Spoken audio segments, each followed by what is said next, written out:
at play here that included integrated air defenses, bunkers, moving people off the Then why, X Mr. to Secretary, ensure are that they were dead? not part of the target. We moved those troops and all across the theater, thousands of troops off the X, off of their bases, because we knew what Iran was going to try to strike, and we knew there could be a tragic moment. There could be a tragic moment where something could get through. Of course, that's the consequence of conflict, and we remember those 6 every single day. I want to finish. But don't play games with. I'm not playing games. I want to finish with one more quote from a survivor of the attack, and I put this on the record.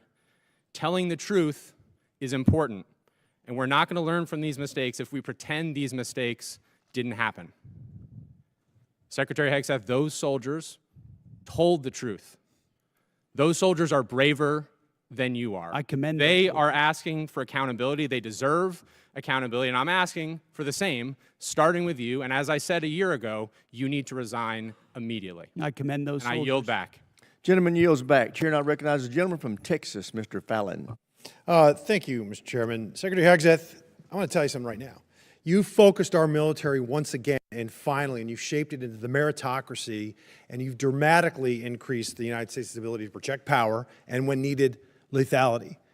And I mean, and as a result, our deterrents have never been more evident the world over. So thank you. General Kane, you mentioned in your opening remarks George Marshall.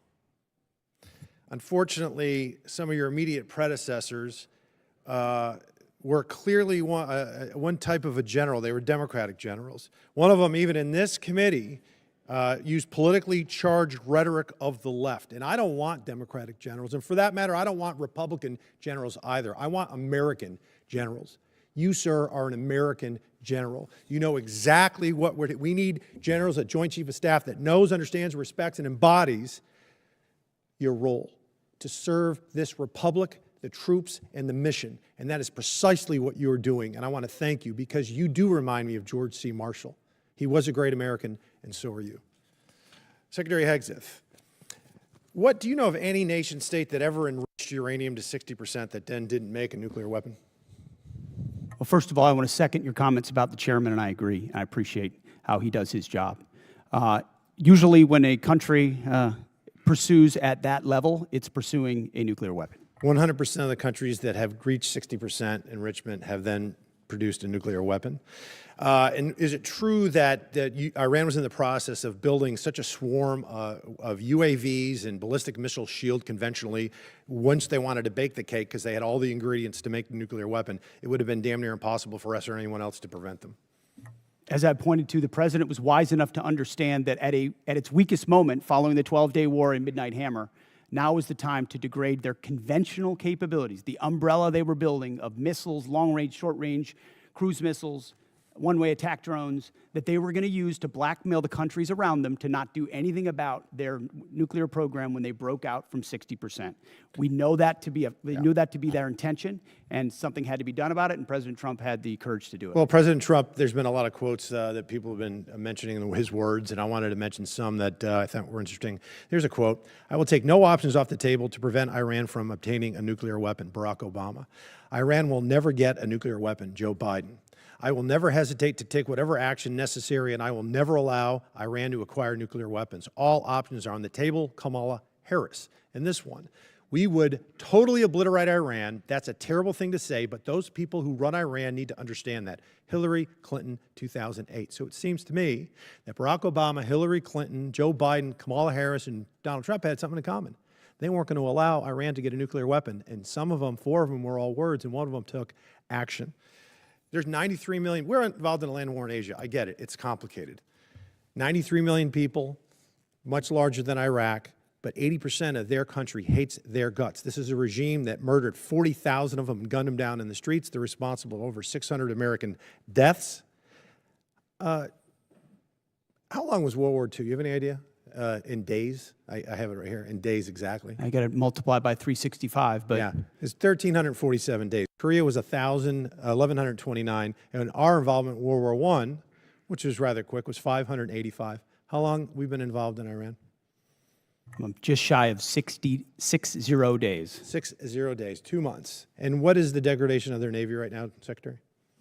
Their conventional Navy is destroyed. They had 3 drone aircraft carriers, they have none. They had 11 submarines, they had none. They had different frigate classes, they have none. They may have small speedboats at this point, Coast Guard type vessels, but their conventional Navy is gone. Air Force? Likewise, functionally destroyed. Command and control? It's hard for them. There's a reason why there's a challenge in communicating around a deal is because their command and control is fundamentally broken as far as who's in control and how they communicate. We could make very good arguments that the serious nature of any action in a country like Iran, there were good things to consider before doing it. There were also very good reasons to do it. The fact of the matter is, ladies and gentlemen, Republicans and Democrats, we're here now. This is an evil regime. We can fundamentally reshape not only the region, but the world. They were the largest exporter of terror and ballistic missile technologies. We need, gentlemen, to win. Secretary General Kane, win. I yield back.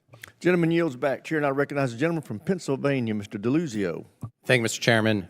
We all just heard pretty powerful reporting, courtesy of Mr. Ryan, from many of our wounded troops who were injured in the attack in Kuwait.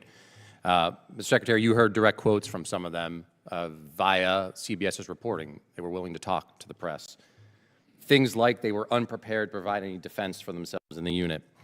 Things like we were moved closer to Iran to a deeply unsafe area that was a known target. Your spokesperson, Sean Parnell, in response to that reporting, said it was not true. Do you agree with that? He was calling these guys liars? I'm not calling our troops liars, and I don't know if what you're representing is correct or not. I'll take you at your word on that. But all I know is that we took every effort possible at the commencement of this campaign to ensure the defense of our troops, to include moving them off of known bases to places that were not known, and we had intel. Understood, intel Secretary. Were not known, and then those were fortified with bunkers and other fortifications with theater air defenses. Was our concern that something could? I'm going to pause you there. I'm going to give you a chance. Absolutely. Secretary, No, I'm going to you're give you a chance. disparaging me that I don't care. I'm asking you whether you think they're liars or not. That's what I asked you. You are disparaging me that I don't care about the passing of our troops. Nope. That I asked if you thought they're liars. Secretary. That's disparaging and smearing in every way. Nobody cares more about the fate of our troops. Nobody cares about the health of our troops. Nobody wants to bring them all hope more than I do. I understand, but he controls the time. He controls the time. You get to control your answer. And the gentleman's recognized. If we're allowed to answer. Mr. Chairman, thank you. Secretary, my question was clear, whether you thought they were liars or not. You don't seem to want to answer it. We can move on. The other part of what your spokesman said, and you just reiterated here, was that, and I'm quoting your spokesman, every possible measure has been taken to safeguard our troops, end quote. You mean to tell us, and I'll give you a chance to clarify, there is not a single additional thing you could have done to protect those troops who are now wounded, 6 of whom are dead? I'm telling you that as a department, we did every conceivable thing at my level and every echelon down to ensure the maximum force protection for our troops. We live in a dangerous world, in a dangerous place against a determined enemy that can't have a nuclear weapon, and that requires sacrifice and risk. And it tragically, in this case, it meant 6 Americans lost their lives and others were wounded. And we all know that, and that's part of the cost. But it does not mean we didn't care, and it doesn't mean we didn't commit. I didn't ask you that, It doesn't mean we Secretary, didn't do everything possible, which we did. But let's be clear about what was done. There were T-walls there, essentially. There was no overhead protection. The known threat in that environment, and I think we all here understand it, is overhead drone strike. There was no protection for overhead drone strike. So I'm struggling to understand how your answer and your spokesman's answer is that every possible measure was taken. We can move on. Mr. Chairman and Chairman Kane, I want to ask you something on a different topic.